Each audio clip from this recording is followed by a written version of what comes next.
sedikit membagikan dari pengalaman kami juga. Nah, mengenal remaja dari ruang praktik psikolog. Jadi di sini memang berangkat dari pengalaman bertemu remaja, baik itu remaja yang datang karena keinginan sendiri untuk berkonsultasi, ataupun diajak oleh orang tuanya. Sedikit berkenalan dulu mengenai latar belakang kami. Kami praktik sebagai psikolog pendidikan sejak tahun 2014. Awalnya kami praktik di klinik terpadu psikologi UI di Depok, karena kami juga lulus dari sana. Dan kemudian ke beberapa biro psikologi juga berekanan. Dan kini praktik mandirinya itu di Bogor, karena kami juga tinggal di Bogor. Di sini mungkin ada Bapak Ibu juga yang tinggal di Bogor. Kami praktik di ruang Peppermint, kalau mau coba lihat di Google. Kemudian selain itu kami juga praktik di Kiddles Playzone. Itu lokasinya masih di Bogor juga. Selebihnya kami membantu di beberapa biro psikologi. Nah, selama 5 tahun, jadi mulai praktik mandirinya itu 5 tahun terakhir ini, dari 2019, kemudian pada masa pandemi, dan di situ cukup banyak ketemu remaja. Karena memang kondisi pandemi membawa banyak perubahan, hal baru, juga kondisi kemajuan teknologi yang membawa isu-isu tersendiri, begitu ya. Sekalipun sebenarnya remaja juga punya isu yang kurang lebih sama. Jadi nanti kita juga akan lihat bahwa ternyata nggak berbeda jauh gitu. Karena kita juga pernah jadi remaja, kita sebenarnya juga bisa flashback juga untuk mengenali seperti apa. Nah, kami ketemu dengan banyak tokoh, kami sebutnya ya, banyak konflik juga, baik itu anaknya sendiri atau juga orang tuanya. Ada yang kami jumpai untuk dalam 1-2 kali sesi gitu ya, konsultasi. Tapi ada juga yang perlu beberapa kali atau yang dibuatkan program intervensi. Nah, selain melayani konseling untuk usia anak sampai dewasa, kami juga memfasilitasi pelatihan dan psikoedukasi untuk anak, untuk remaja, orang tua, guru, di sekolah, kemudian lembaga, komunitas. Jadi kami agak ini ya, malang melintang gitu Ibu Bapak. Nah, mudah-mudahan dari serapan-serapan ini sebetulnya belum bisa dibilang banyak sih, karena kalau dari segi usia rasanya Ibu dan Bapak jauh lebih berpengalaman dari kami. Tapi mudah-mudahan yang kami temukan ini ya, jadi kan ketemunya nggak cuma 1-2 remaja, tapi lumayan ada beberapa ratus remaja dalam 5 tahun ini. Jadi mudah-mudahan ada benang merah yang bisa jadi bahan masukan juga. Nah, kita akan mulai dengan melihat siapa saja ya remaja yang kami jumpai di ruang psikolog. Itu tadi yang datangnya WhatsApp langsung, Kak mau konsultasi gitu, tanya-tanya gitu ya. Ada juga yang ada juga nih orang tuanya udah ngasih briefing. Nanti anak saya mau konsul, tapi boleh nggak ya masuknya dari psikotes dulu aja ya, misalnya gitu ya, psikotes penjurusan misalnya gitu, atau psikotes untuk IQ atau apa. Tapi ternyata saya punya beberapa catatan nih. Ada orang tua yang terbuka mau ngasih tahu catatannya apa di depan anaknya. Ada yang memilih diam-diam gitu. Jadi banyak relasi-relasi unik, dinamika unik yang kami lihat, kami saksikan. Nah, ini kami nggak ngambil semuanya, kami pilih 5 yang rasanya representatif gitu ya, mewakili remaja yang kita jumpai. Dan remaja yang Ibu Bapak bayangkan, saya nggak tahu nih apakah bayangkannya yang datang ke psikolog tuh itu yang memang udah punya masalah gitu ya, sering dapat pelanggaran, maksudnya sering melakukan pelanggaran dan sering dapat catatan dari guru BK misalnya, atau yang punya masalah pergaulan dan sebagainya, atau bisa jadi apapun gitu ya. Nah, kita akan lihat sebetulnya potretnya seperti apa. Saya akan persilakan Dian untuk mulai. Seperti apa ya yang kami temui? Nah, ini untuk tokoh pertama ya, Bapak Ibu, teman-teman sekalian. Ada inisialnya N, 15 tahun. Nah, ketika dia datang, itu inilah yang tampil. gitu ya. Dia sebetulnya sangat kreatif, itu muncul dari karya-karya gambarnya. Dia bikin banyak banyak sekali video animasi, kemudian gambar apa namanya dengan tangan dan idenya luar biasa baik secara eksekusi maupun secara verbal dia bisa menceritakan sebetulnya. Nah, di samping itu gitu ya, anak yang potensinya kreatifnya besar ini ternyata dia juga irit bicara ketika di lingkungan sosial, kemudian dia juga punya kecemasan tertentu di situasi sosial, dan yang paling tampak gitu, ini juga dirasakan oleh anaknya yang bersangkutan adalah dia bingung merespon interaksi. Kebayang ya Bapak Ibu ya, di kepalanya ada banyak sekali hal gitu ya, tapi tidak kepada semua orang, tidak pada semua tempat dia mampu mengekspresikannya gitu. Hanya di ruang-ruang tertentu aja nih yang kemudian dia merasa oh aku bisa ya gitu. Nah, namun memang dia merasa cemas nih. Jadi aku harus bagaimana? Itu untuk yang pertama. Untuk remaja yang kedua, kita sebut saja namanya B. Usianya 11 tahun, seorang anak laki-laki cerdas, rajin. Rajin tuh artinya teman-temannya banyak yang nanya ke dia untuk PR, tugas gitu ya, diandalkan. Namun punya sisi kurang percaya diri dalam bergaul. Dia malu untuk mulai percakapan dengan teman-temannya. Tapi sebenarnya pengen bisa berteman gitu. Cuma nggak tahu dengan cara apa lagi ya. Dia berpikir kalau saya pintar, teman-teman itu pasti butuh saya. Saya akan ditanya, disapa, dipanggil. Tapi di luar itu dia nggak kebayang mesti bagaimana ya memulai obrolan sama temannya.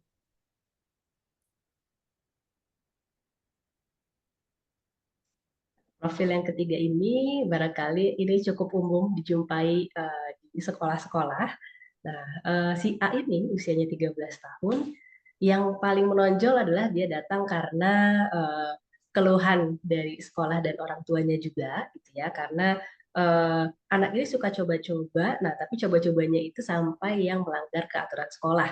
Jadi seperti sekolah sudah punya aturannya untuk tidak boleh keluar sekolah, tapi dia kabur.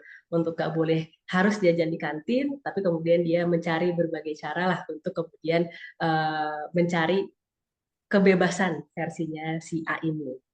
Nah, kemudian dia juga sulit mengendalikan emosi, sehingga ketika ditegur, wah udah deh itu bisa langsung meledak gitu ya, baik di ruangan BK ataupun juga ketika di rumah ketika bersama orang tuanya. Dengan energi yang besar ini, di sisi lain dia juga punya keterampilan, yaitu keterampilannya karate. Jadi sebetulnya energi besar ini sudah cukup apa ya? Kalau anak ini menyadari gitu ya bahwa dia itu punya energi yang besar dan bisa disalurkan di karate gitu kan, kayaknya udah cukup nih. Tapi kenapa ya? Kok pengen lagi nih? Ada yang lain, ada yang pengen coba-coba ini tapi juga terus kemudian dia ikut karate juga cuma pengen, oh udah deh pelampiasan aja, karena kesel aja sama orangnya. Mukanya songong aja, sebel aja gitu. Jadi dia sering mendapat catatan dari sekolah karena perilakunya yang kemudian hampir termasuk membahayakan teman-temannya juga. Kemudian ada remaja laki-laki, sebut saja inisialnya I, 14 tahun. Nah, ini game addicted nih. Dalam artian akan mendahulukan bermain game online maupun offline, ketimbang tugas-tugas sekolah. Dia juga belum punya tujuan belajar, jadi belum tahu buat apa belajar. Prokrastinasi akan menunda tugas-tugas sekolahnya, dan sisi efek sampingnya juga adalah mudah frustrasi. Itu jadi ketika menemui kesulitan itu gampang marah, marahnya langsung banting atau gebrak meja begitu ya. Atau bisa sangat ekstrim, bisa sampai pada waktu itu ada kasus ia meludahi ke gurunya.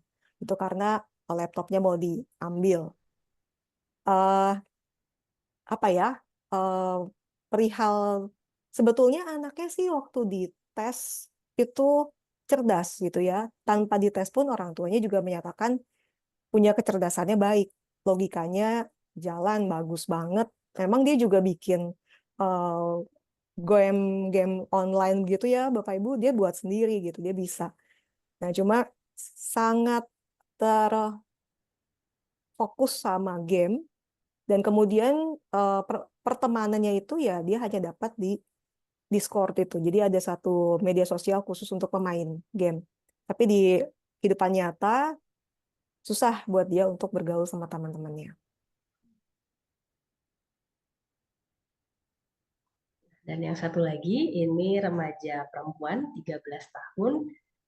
Ini kasusnya cukup menarik nih Bapak Ibu, karena dia merasa aneh gitu ya, jika berbeda sendiri, gitu kan.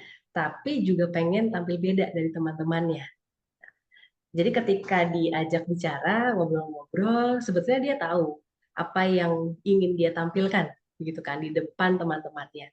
Namun jadinya kayaknya jadi malah aneh nggak sih kalau misalnya aku ingin nggak seperti mereka permainannya. Kalau misalnya aku suka K-pop yang lain, itu rasanya aneh. Walaupun di sisi lain dalam hatinya tuh dia tahu aku sebenarnya nggak terlalu suka sih gitu ya sama sama si K-popnya yang gengnya ini nih. Gitu. Namun kemudian dia juga ngerasa ya udah deh daripada nggak punya temen gitu kan. Nah, konflik ini terjadi cukup cukup dahsyat sih di anak ini gitu ya. Jadi tarik-tarikannya untuk menemukan boleh nggak sih kalau misalnya aku suka sama apa yang aku suka gitu ya, tapi juga teman-teman juga boleh nggak kalau mereka menghargai pilihanku, kesukaanku. Tapi kemudian itu hanya di kepalanya tentu saja, karena ketika di depan teman-teman ya, dia tidak menampilkan apa yang sebetulnya ada di dalam kepalanya itu. Begitu. Nah, ini adalah contoh 5 ini ya, Ibu Bapak. Em, kalau dipikir-pikir saya nggak tahu nih, apa kesan di kepala Ibu Bapak ya, apakah, oh ternyata problemnya eh, sering ditemui juga nih dalam keseharian gitu ya. Atau ada yang baru barangkali. Tapi kalau misalnya kita coba tarik dari semuanya itu, sebetulnya kita bisa lihat benang merahnya itu adalah di isu-isu remaja yang memang kerap muncul. Kerap muncul dari, eh, kalau Dian nyebutnya waktu kami diskusi, ini dari zaman dahulu juga seperti ini, begitu ya. Problemnya remaja akan seputar perubahan emosi, ekspresi diri, pertemanan, masalah belajar. Hanya bentuknya aja kemasannya yang berbeda-beda atau dinamika konfliknya beda-beda, tapi utama-utamanya nih isunya adalah seperti ini. Apa aja nih dia? Betul. Nah, karena kita bicara tentang psikologi, jadi lebih mudah ketimbang mempelajari konsep-konsep ini ya, empat yang perubahan emosi, kayaknya perubahan emosi, ekspresi diri, pertemanan, masa belajar itu kita, iya sih memang memang itu gitu ya, kesannya kita udah tahu sama-sama itu loh yang menjadi masalahnya. Nah, mari kita lihat secara lebih apa ya, mungkin lebih tipis lagi irisannya supaya tahu gitu ya bahwa seperti apa sih gitu kan perubahan emosi yang dimaksud. Nah, mungkin di sini Bapak Ibu juga juga menemukan gitu bahwa perubahan emosi ini adalah hal yang paling mendasar ketika masuk ke remaja. Efeknya pasti besar gitu ya karena si remaja ini sendiri juga tidak bisa belum punya kemampuan untuk mengontrol perubahan yang terjadi. Karena ini efek faktornya hormonalnya itu. Gitu ya. Jadi remaja-remaja mungkin saja nggak punya masalah pertemanan, nggak punya masalah belajar, nggak punya masalah ekspresi dirinya, namun setiap remaja pasti struggling dengan perubahan emosi yang terjadi. Dia akan sangat mudah marah, moodinya itu kan ya yang memang ini menjadi kayak jadi aduh jadi saya harus gimana nih sebagai orang tua. Nah jangankan sebagai orang tua ya sebagai anaknya juga nggak tahu deh sebel aja deh. Nah sensinya ini kan yang tanda kutip baru ngelihat mama papanya aja ekspresinya beda padahal mama papanya ini lagi sebenarnya lagi mikir ketika lagi ngomong tapi kayak apa sih nggak suka ya salah ya. Nah, langsung kan, karena sepertinya dia sensitivitasnya meningkat, dia akan membaca semua micro expression yang ada di lawan bicaranya, gitu. Atau kemudian juga ada dari segi impulsifnya. Impulsif itu dalam arti dia juga ya udah deh langsung aja, apa ya maunya begini, gitu kan. Antara dia benar-benar gampang sekali untuk terdistraksi, atau jadinya mudah bosan juga nih sekaligus. Jadi kayak jadi makanya dijumpai bahwa kalau misalnya ketemu guru gitu ya atau orang tua yang banyak banget nih ngomongnya cuma ceramah-ceramah doang. Udah deh, udah males lah. Dan emang bener-bener bisa bisa segitunya kan gitu. Kadang-kadang dia memang lagi kalau moodnya enak bisa sih dia dengerin. Tapi kan kemudian orang tua bertanya, gimana nih kemudian gitu kan untuk masa sih harus kita terus yang menjaga moodnya. Nah, bisakah kita membekali atau membantu remaja untuk juga mengenali gitu ya. Jadi moodnya dia itu adalah kepemilikannya dia. Sehingga dia yang perlu bertanggung jawab atas emosi dan suasana hati yang dia rasakan. Atau juga ada kemudian dari munculnya dari overthinkingnya. Nah ini memang semakin marak di generasi Z-nya kita ini ya, yang sudah semakin informasi digital udah banyak banget gitu kan. Dan di sini aduh kalau misalnya terus aku kayaknya ADHD ya, aku kayaknya bipolar deh. Karena dari hasil baca-baca gitu kan, merasa bahwa dirinya betul seperti itu, terus dipikirin terus-terusan. Aku kayaknya ya deh suka mengalami halusinasi deh. Aku suka ngomong sendiri pikiran-pikiran aku. Dilanjutin terus kan sampai akhirnya kemudian malam jadi nggak bisa tidur, bangun paginya terlambat dan mempengaruhi jadinya ke faktor belajar, katakan misalnya seperti itu. Padahal sebenarnya secara belajar dia bisa belajar. Cuman nah ini nih mode dia ketika lagi secara pikiran dan perasaannya itu disintegrated ya atau emang lagi seakan-akan kepecah aja nih di kepalanya. Nah, itu benar-benar bisa membuat si remaja yang bersangkutan itu juga merasa bukan hanya merasa kesal atau marah, tapi emosi di belakangnya lagi adalah rasa bersalah gitu. Karena dia juga merasa sebenarnya gue nggak mau kayak begini sih, ujarnya pada dirinya sendiri kan gitu. Tapi gimana? Aku nggak bisa, aku nggak tahu. Cuman mengungkapkannya lagi, nah itu lain soal gitu kan. Ada remaja-remaja yang bisa mengungkapkannya, ada juga yang memilih nggak deh kayaknya aku nggak bisa deh, nggak bisa. Akhirnya menarik dirinya juga. Nah itu dari si perubahan emosinya. Bagaimana dengan ekspresi diri? Apa sih turunan-turunannya dari ekspresi diri? Nah, di sini kita akan bisa menemukan gitu ya. Kalau seperti di foto, wah ada pokoknya mau rambutnya dicat lah, kemudian makeover lah, kemudian gaya berpakaiannya, sampai kemudian juga mulai ada apa namanya ada konflik gitu dengan orang tua, dengan value yang juga diajarkan oleh orang tua, gitu kan, baik itu perihal penampilan, misalnya masalah berhijab. Nah, ini sempat juga ada perundingan menarik di ruang psikolog ini gitu ya, yang kemudian sebetulnya boleh nggak sih kalau misalnya kita orang tua memaksa gitu ya, mengajarkan anak harus pakai hijab. Tapi di sisi lain nanti si ayah berkata nggak apa-apa nanti aja kalau dia udah dengan kesadaran sendiri. Nah, sementara si anak ngerasa ya belum, emang karena sekolah aja. Sebenarnya aku nggak mau gitu. Nah ini kan jadi kayak gimana nih kita tuh membolehkan kah si anak itu untuk mengekspresikan dirinya karena berarti di situ dia punya memulai memunculkan identitas bahwa saya ini adalah pribadi yang seperti apa sih? Kalau saya adalah seorang yang suka olahraga dan kemudian berambut pendek, bolehkah saya bahagia dengan apa adanya saya? Sementara di luar, guru-gurunya gitu ya, itu ada yang pernah bilang, janganlah kayak cowok, kamu udah keker gitu ya, rambutnya pendek lagi. Nah, yang kena mental bukan anaknya, yang kena mental ibunya. Apa sih kenapa ya Mbak gitu? Anak saya kan padahal perempuan kan ya Mbak gitu. Dia bukan laki-laki. Ini nih yang jadinya si anak juga jadinya sebenarnya saya sudah tahu apa yang saya pilih gitu ya, apa yang saya minati. Namun saya harus menyesuaikan diri juga ya, menyesuaikan diri dengan yang mana. Nah, kebingungan ini kan yang juga dialami oleh remaja-remaja. Ditambah gitu ya dengan media sosial gitu dan membandingkan dirinya sendiri. Kalau zaman dulu paling tidak di zamannya saya gitu ya belum seheboh ini gitu kan faktor pembanding-membandingnya belum ada faktor pembanding aja remaja memang punya kecenderungan untuk membandingkan diri gitu apakah saya sudah lebih baik gitu ya dari si A atau minimal saya tidak lebih buruk deh misalnya gitu kayaknya kalau ngejarnya wah harus prestasi lah atau apa, nggak bisa. Tapi yang penting aku nggak aneh-aneh deh, misalnya gitu. Ditambah dengan media sosial udah menampilkan apa sekarang standar kecantikan gitu ya, yang diterima oleh sosial tuh yang seperti apa, status ekonomi juga kemudian wah jadi matters banget, sehingga kalau tidak memakai barang-barang branded itu rasanya seperti ada yang tercederai. Nah, padahal orang tua juga sudah menyampaikan value-nya kita itu value sederhana banget, Mbak, gitu ya. Nah, bagaimana ya menjembatani gitu kan antara realita yang dihidupi oleh si remaja ini dengan, nah, masalahnya kan sekarang realitanya anak-anak ini juga ada di dua dunia ya.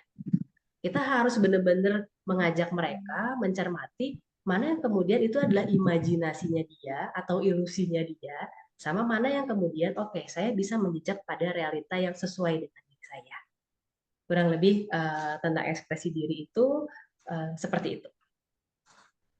Dan kemudian tentang pertemanan ya, isu yang paling muncul pada usia remaja adalah pertemanan. Karena ini adalah usia di mana remaja akan memprioritaskan atau condong kepada teman-temannya dibandingkan kepada keluarga atau orang tua. Nah, di sini mulai isunya adalah apakah aku diterima oleh teman-temanku? Apakah aku diterima oleh circle apa pertemanan dekat atau dalam pertemanan satu kelas begitu? Apakah aku bisa percaya? Apakah teman yang aku ceritakan tentang rahasia atau hal yang personal, dia bisa percaya, dia bisa dipercaya nggak ya? Gitu. Dan hal ini untuk mendapatkan kepercayaan, untuk bisa konformitas, untuk bisa aku adalah bagian dari satu kelompok ini, itu nggak jarang membuat remaja mau bela-belain untuk jadi diri yang lain gitu ya. Yang sehingga orang tua merasa, kok dia berubah ya sekarang? Kayaknya ini nggak mungkin dia deh, kayaknya dulu dia nggak kayak gini. Kok bisa-bisanya dia ikutan nongkrong misalnya di warung mana gitu kan. Padahal dia biasanya rajin pulang sekolah, kerjain PR, dan sebagainya. Mungkin sebenarnya memang masih eksplorasi. Bagian dari yang tadi disebutkan, bagian ekspresi dirinya, atau juga mau mencari tempat di mana aku bisa diterima. Nah, atau juga popularitas, gitu. Termasuk juga menghadapi konflik. Konflik dengan teman. Kemudian kalau aku dekat sama si A, terus nanti gimana ya bestie aku yang sebelumnya. Nah, hal-hal itu kerap disampaikan juga. Dan uniknya ya, untuk di usia remaja, walaupun mungkin sebagian ada yang sudah mulai pacaran gitu ya. Kalau kami baca dari apa penuturan ibu bapak waktu daftar, pengen tahu nih kalau remaja yang mulai pacaran seperti apa.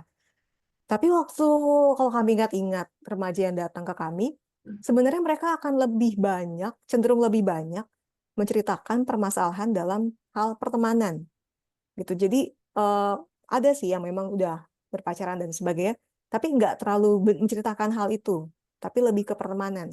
Karena ini jadi ya memang terasa teman itu posisinya penting gitu pada usia-usia remaja ini. Beda mungkin ketika remaja udah beranjak masuk di SMA, kuliah dan sebagainya. Lalu kemudian isu seputar bullying, perundungan. Nah, ini wah ini sih udah jadi apa ya? Isu yang jadi perhatian luas ya Ibu Bapak ya. Di sekolah sekarang juga udah banyak dicanangkan juga di program-program sekolah.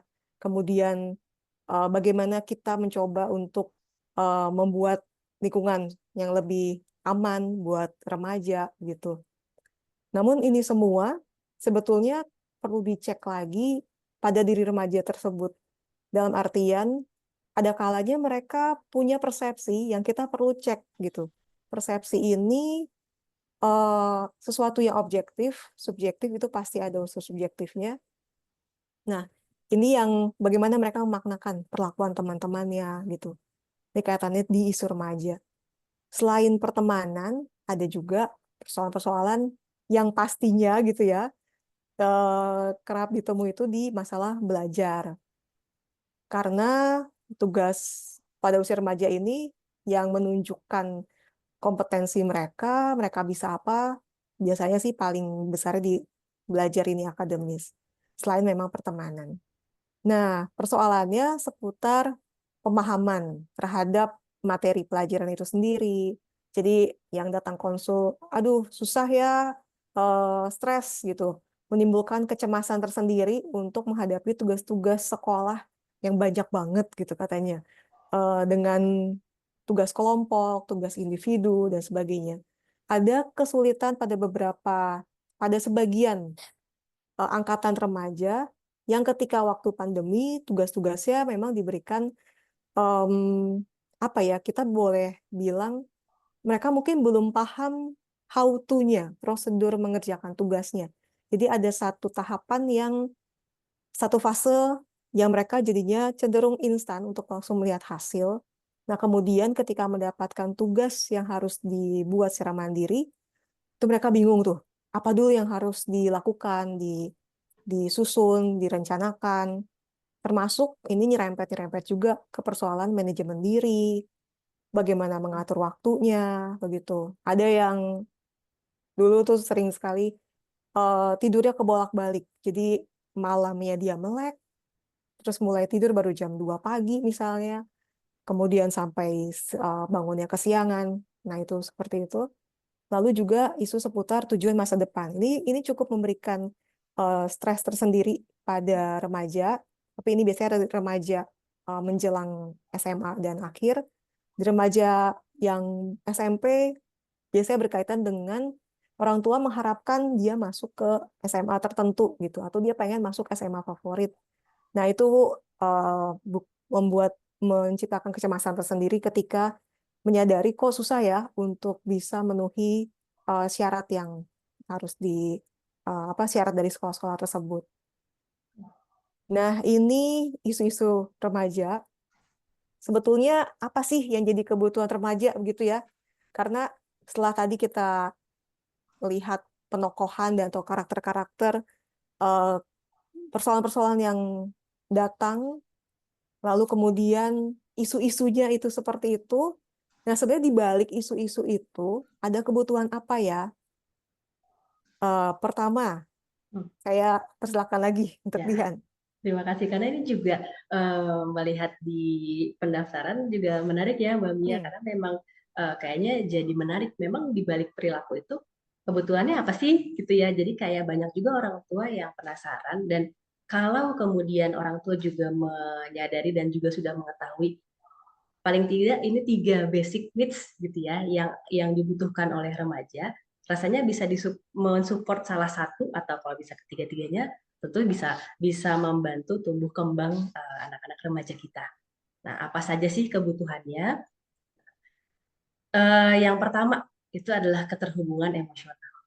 Jadi dari 3 ini yang paling utama dan ini juga sudah divalidasi juga oleh penelitian terkini di Indonesia, gitu ya.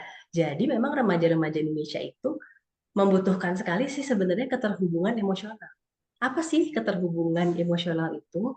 Nah, ketika kemudian tadi kan fase yang bukan fase isu yang paling dahsyat di remaja memang adalah perubahan di emosinya gitu kan. Mereka tidak tahu apa sih sebetulnya yang terjadi sama dirinya.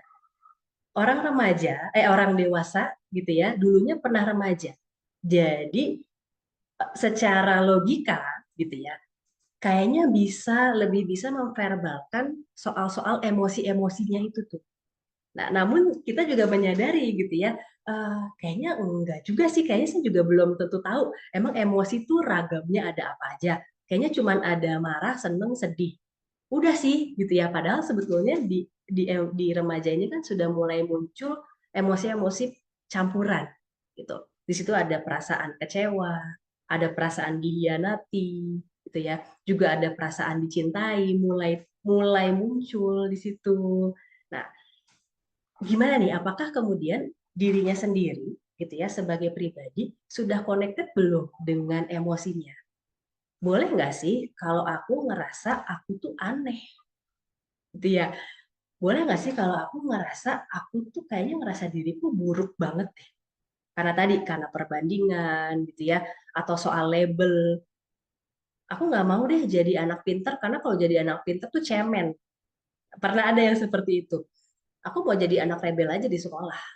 Biar apa? Biar dinotis kan gitu ya. Jadi kayak dinotis itu soal apa sih? Soal perhatian. Dia ingin gitu ya, kemudian emosinya itu diterima dan kemudian divalidasi bahwa iya bener kok kamu gitu ya. Eh, itu kalimat pertama yang kayaknya kita sebagai orang dewasa juga berharap waktu remaja kita cuma pengen dengar kata-kata iya nggak apa-apa, wajar kok gitu ya. Nah, tapi kan kalimat ini wah perlu latihan gitu ya kita sebagai orang dewasa untuk bisa menormalisasi gitu apa yang seharusnya memang normal kan gitu ya, bahwa oh ini kacau banget nih lagi ngerasa campur aduk nggak dapet ranking, bisa kecewanya so dalam itu. Bisa nggak ya kita kemudian membantu anak untuk oke, boleh kok kamu kemudian ngerasa terpuruk itu, boleh ngerasa terpuruk, boleh merasa buruk gitu ya, tapi untuk berapa lama nih gitu. Nah, kita akan perlu membantu gitu supaya anak-anak kemudian bisa tahu oke, secara emosiku itu baik. Kalau secara emosi diri itu sudah baik, kemudian kita bisa memastikan bahwa keterhubungan sosialnya gitu ya, itu yang kemudian jadi lebih mudah walaupun tetap masih challenging, masih penuh tantangan untuk anak-anak remaja. Karena juga mulai muncul empati sebetulnya. Pra remaja itu sudah mulai mulai mekar-mekarnya gitu ya, perasaan empatik ini. Nah, di remaja kan yang sudah langsung terjun lapangan. Empatik itu benar-benar harus bisa diwujudkan dalam perilaku. Kalau dia saja belum tahu, oh ya ternyata kalau diremehkan tuh rasanya nyesek banget ya. Boleh nggak sih marah kalau diremehkan? Jangan-jangan kita dapat orang dewasa di sekitarnya bilang, udah, udah, gitu. Jadi kayak, oh berarti nggak apa-apa ya? Oh berarti aku diremehkan tuh nggak apa-apa, gitu. Nah ini kan nanti jadi berbalik kemudian menjadi anak remaja yang jadi nggak enakan. Dan nggak enakan tumbuh terus menjadi orang dewasa yang kayaknya cenderung lebih enak menyenangkan orang lain aja ya. Nggak apa-apa deh, hak aku diambil sama dia nggak apa-apa. Padahal sebenarnya dalam hati, sakitnya bukan main. Ini nih yang kemudian menjadi kebutuhan utama di remaja-remaja yang terutama di Indonesia. Apalagi mungkin karena kita budayanya juga ya Bapak Ibu ya, masih ada kesungkanan. Betul nggak sih untuk ngomong langsung belak-belakan nanti dikiranya nggak sopan lah atau terlalu vulgar mungkin. Tapi kalau sekarang kita juga sudah ketahui bersama bahwa oh ya ini kebutuhan dasar yang utama nih. Artinya kita mulai mempersiapkan diri kita juga ya Bapak Ibu ya untuk harus mulai mempelajari ragam emosi itu apa aja sih. Saya sendiri lagi ngerasa apa ya hari ini? Jangan-jangan kita juga terlalu sibuk gitu ya dengan urusan-urusan operasional rumah tangga, fungsional di kantor sehingga jadinya kita juga disconnected sama diri kita. Itu adalah kebutuhan yang pertama. Untuk kebutuhan yang kedua, ini adalah rasa kompeten. Jadi kita penekanannya adalah di perasaannya, gitu ya. Karena soal kompetensi itu baru muncul nanti ketika usia remaja akhir atau mulai ke dewasa muda. Yang perlu ditumbuhkan di remaja itu adalah perasaannya bahwa oh kalau saya menghadapi masalah, misalnya di masalah pelajaran, aku bisa ya untuk menghadapinya. Aku tahu cara minta tolongnya gimana, kepada siapa, gitu ya. Kalau kemudian aku juga ngerasa, ya aku nggak diterima nih di SMA favorit, aku bisa overcoming itu gitu ya, bahwa kesedihan aku tidak untuk berlarut-larut deh. Nah, ini kan soal perasaan mampunya. Kayaknya kita juga perlu mulai apa ya, mulai melihat bahwa bukan hanya soal pencapaian gitu ya, bukan hanya dari medali-medali ini, boleh juga sih karena itu yang paling paling mudah paling tampak barangkali oleh kita orang dewasa gitu ya. Oh dari segi nilai, oh dari segi keaktifan ikut lomba, lomba ini, lomba itu gitu kan. Nah, tapi kan juga kemudian oh iya ya, di luar pencapaian ada juga kok hal-hal kecil yang kita juga bisa bantu mereka untuk merasa bahwa dirinya kompeten. Nah, tambahannya yang Gen Z banget kali ya gitu ya di generasi sekarang itu ya ini mencari likes-nya kan gitu, karena apa sih ya, karena pengen aja ngerasa bahwa oh ya aku tuh oke gitu, aku tuh bisa ya kalau menampilkan diri atau foto itu bagus misalnya, tapi Yang dilihatnya emang dari jumlah likes-nya atau jumlah followers-nya. Ada benarnya, tapi kan harus hati-hati ya. Tidak semata-mata banyak likes kemudian kamu juga baik adanya. Ini yang kita perlu challenge juga ke anak-anak kita gitu. Karena anak yang mampu itu juga mampu untuk apa ya, menjelaskan kenapa sih dirinya itu bagus. Nah, di usia SMP itu udah mulai bisa. Kalau kita tanya ke SD, masih SD kayak itu belum menjadi bahan evaluasinya dia gitu ya. Tapi kemudian SD kelas 6 masuk ke SMP itu kita mulai udah bisa kok tektokan gitu ya untuk memancing dan menggiring bahwa oh hari-hari itu ternyata banyak ya yang kamu bisa lakukan. Jadi kita arahannya adalah untuk memenuhi si rasa kompetennya itu. Satu lagi yang juga adalah kebutuhan utama remaja adalah otonomi. Otonomi ini bukan hanya sekedar mandiri gitu ya, tapi jadi lebih dalam kayaknya ya Bapak Ibu dari rasa bahasanya aja nih ya, otonomi itu mereka itu berhak dan kemudian mampu gitu ya menentukan apa yang menjadi pilihan tindakannya. Betul bahwa secara emosi mereka juga jadinya akan gampang banget impulsifnya tadi. Atau oh keseret-seret sama temen deh, oh ikut-ikutan deh. Tapi ketika itu dibangun si otonominya gitu ya, kamu sebetulnya maunya apa? Gitu ya. Mereka ternyata sebetulnya kalau dibantu, kalau diuraikan gitu akan bisa loh mengetahui sebetulnya oh ya iya sih kayak kayak yang kasus si anak A itu yang kemudian yang tadi sempat saya ceritakan dia bermasalah di sekolah gitu ya, dia mengakui gitu bahwa sebetulnya aku bisa sih ngikutin aturan sekolah gitu. Ya betul gitu ya. Jadi kayak emang emang bisa, tapi nggak mau aja. Ini kan yang jadinya kayak kalau kita menjadi orang dewasa kayak, aduh gitu ya, mau tapi sebenarnya bisa, tapi nggak mau, maunya gini aja. Sebetulnya itu ada sense of otonominya juga sih. Tapi pada konteks-konteks apa nih gitu ya otonomi itu bisa berdiri dengan kemudian konteksnya benar. Ini tiga kebutuhan ini yang kemudian seringkali dinamikanya macam-macam nih Bapak Ibu gitu ya. Dan saya dan Mbak Mia kemudian juga dari ratusan remaja yang kami dampingi, ini nggak ada resep yang apa ya, nggak ada resep yang mutlak banget bahwa oh ini kali ya anaknya berarti kompeten, ya udah kita kencengin aja di kompetennya aja deh, rasa mampunya kita tambahin gitu ya, atau kemandiriannya, perasaan bahwa boleh kok menentukan, boleh nggak kalau nanti SMA-nya aku nggak mau SMA, aku maunya SMK, tapi orang tua nggak setuju, nah, misalnya gitu ya. Jadi kayak campur-campur banget nih antara mau merasa kompeten atau memunculkan otonominya, atau juga jangan-jangan yang paling dasar ya tadi dia hanya membutuhkan sebetulnya keterhubungan emosinya. Nah, jadi kalau Bapak Ibu kemudian bertemu dengan ragam perilakunya, mungkin juga sambil bisa sekarang udah mulai bisa melihat di baliknya gitu ya. Jadi kayak biasanya kita kita gampang ke-trigger karena si perilakunya.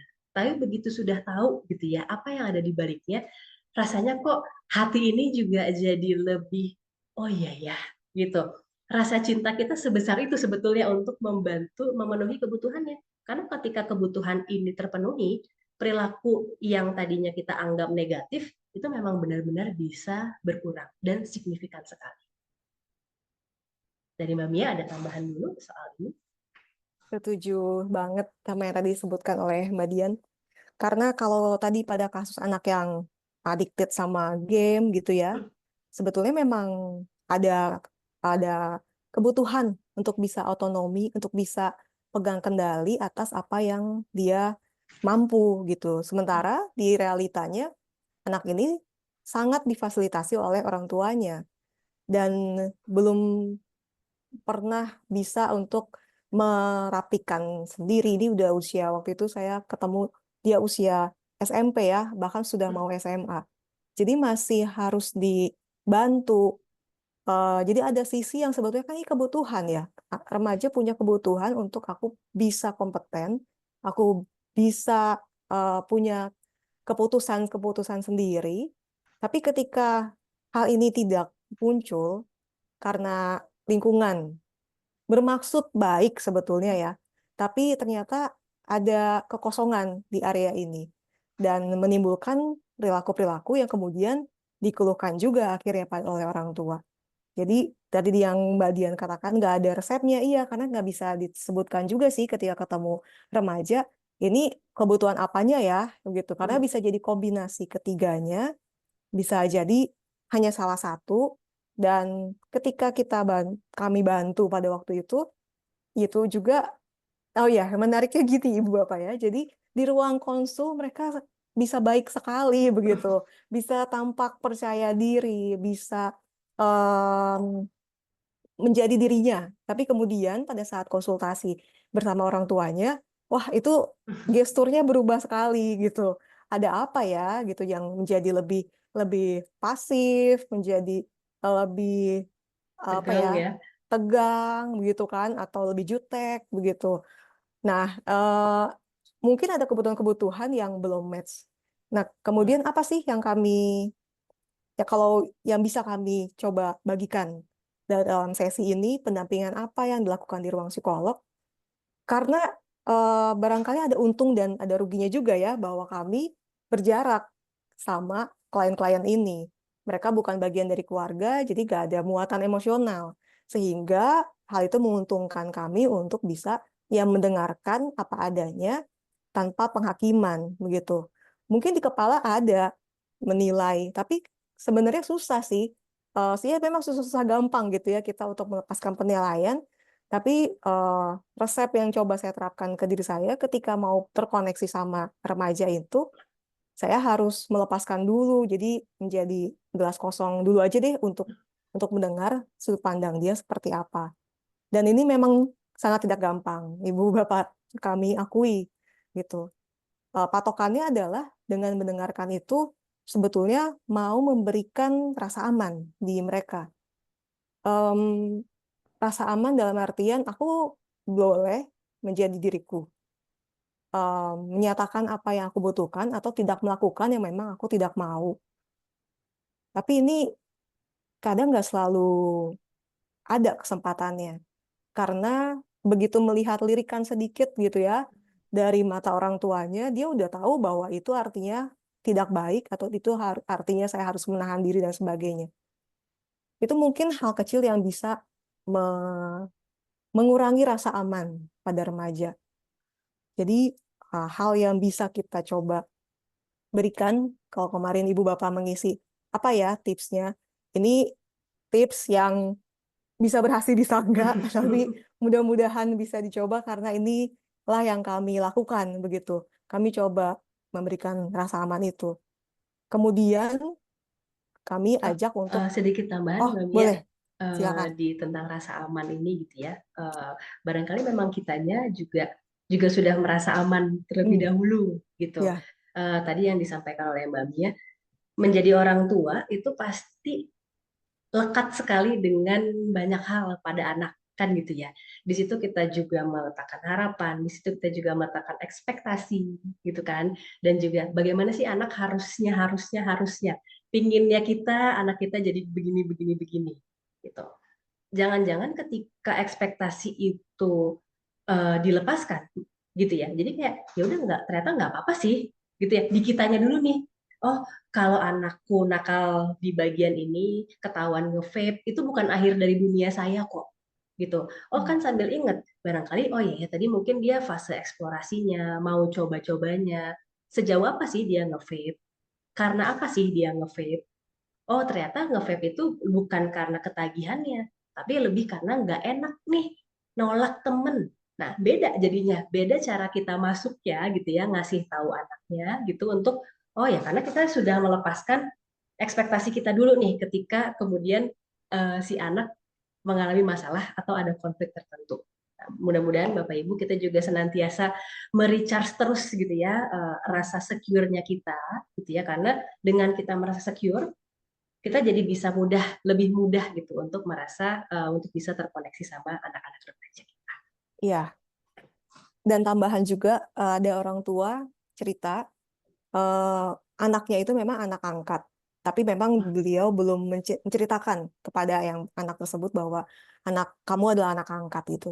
Jadi statement pernyataan dari anak tersebut bahwa iya itu kan adiknya itu adalah anak kandung dari orang tuanya, itu anak yang selalu disayang-sayang sama ayah. Atau dia juga merasa, aku emang anak pungut ya. Nah, kalimat itu dimaknakan oleh orang tuanya menjadi sesuatu yang seperti menyerang. Hmm. Dan itu menimbulkan rasa tidak aman pada orang tuanya. Tidak aman dalam artian jadi khawatir begitu ya. Aku sebaiknya bagaimana dan sebagainya. Dan itu sebenarnya banyak sekali muatan bias dari pikiran orang tua. Yang mana kalau mau disikapi sebetulnya mungkin kalimat itu juga bisa saja diucapkan oleh anak-anak lain yang merupakan anak kandung. Jadi kalau kita lepaskan dulu si bias yang mungkin mempengaruhi rasa tidak aman, kita bisa memberikan rasa aman itu kepada remaja, kepada anak. Dan setelah rasa aman itu, kita bisa bantu. Karena yang kami lakukan adalah kami biasanya mengurai permasalahan. Jadi sama-sama mereka coret-coret di kertas, apa sih yang dinamika persoalan seperti apa, sebab hubungan sebab akibatnya seperti apa.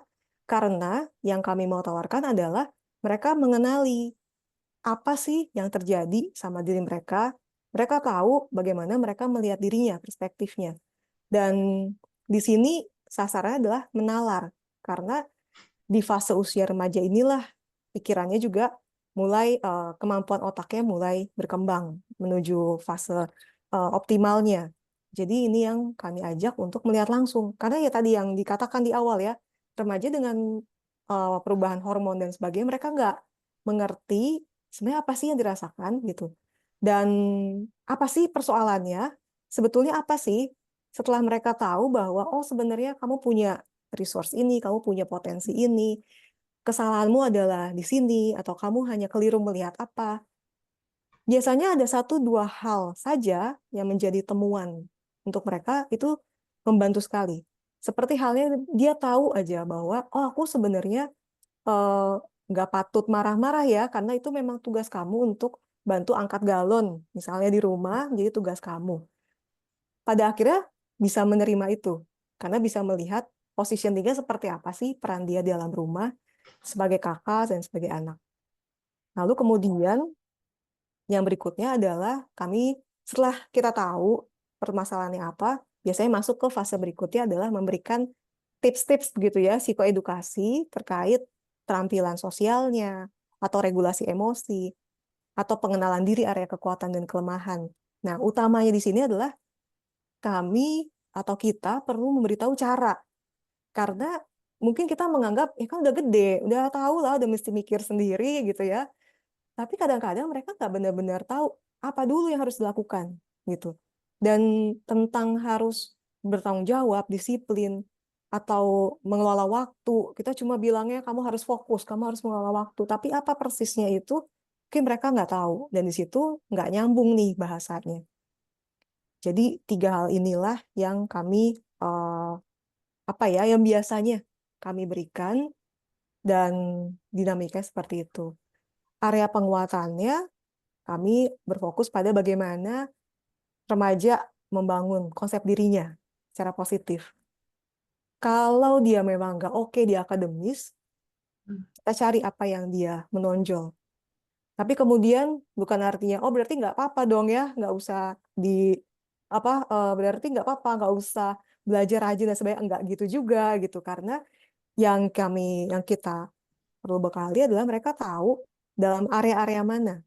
Sebenarnya bukan artinya memilih saya lebih baik ini ketimbang ini, tapi bahwa dibukakan banyak saluran bagi remaja untuk mereka bisa mengasah kompetensinya. Sebenarnya ke arah itu sih. Lalu kemudian bagaimana mereka bisa milih pergaulan yang kondusif dan pertemanan yang sehat. Maksudnya di sini adalah kondusif. Mereka bisa memilah gitu waktu yang mereka pakai untuk nongkrong misalnya ini kondusif gak ya ini membawa manfaat gak atau ini merugikan atau apakah lebih baik dia ikut dalam pergaulan misalnya ikut komunitas yang memang dia gemari yang nantinya bisa menunjang ke pemilihan karir atau jurusan kuliah misalnya. Nah itu yang kondusif gitu. Kalau pertemanan sehat dan tidak sehat dalam kaitan apakah pertemanan ini membuat kamu bisa memilih dengan benar, memegang prinsip-prinsip, nilai-nilai atau tidak, begitu. Dan juga yang jadi area penguatan adalah relasi dengan orang tua. Relasi di sini keterhubungan anak dengan orang tua. Kadang ini gampang-gampang susah ya Mbak Dian ya Betul. untuk yang relasi nih, karena ada tipe orang tua aku tuh berjarak gitu, aku nggak deket. Gimana persisnya nih Mbak Dian kalau soal area Hmm. relasi dekat dengan orang tua? Ya, ini memang menjadi apa ya, isu yang hangat gitu. Dan ketika orang tua dari remaja yang bersangkutan itu juga punya keterbukaan yang besar gitu ya terhadap dirinya, dan itu sangat bisa diupayakan.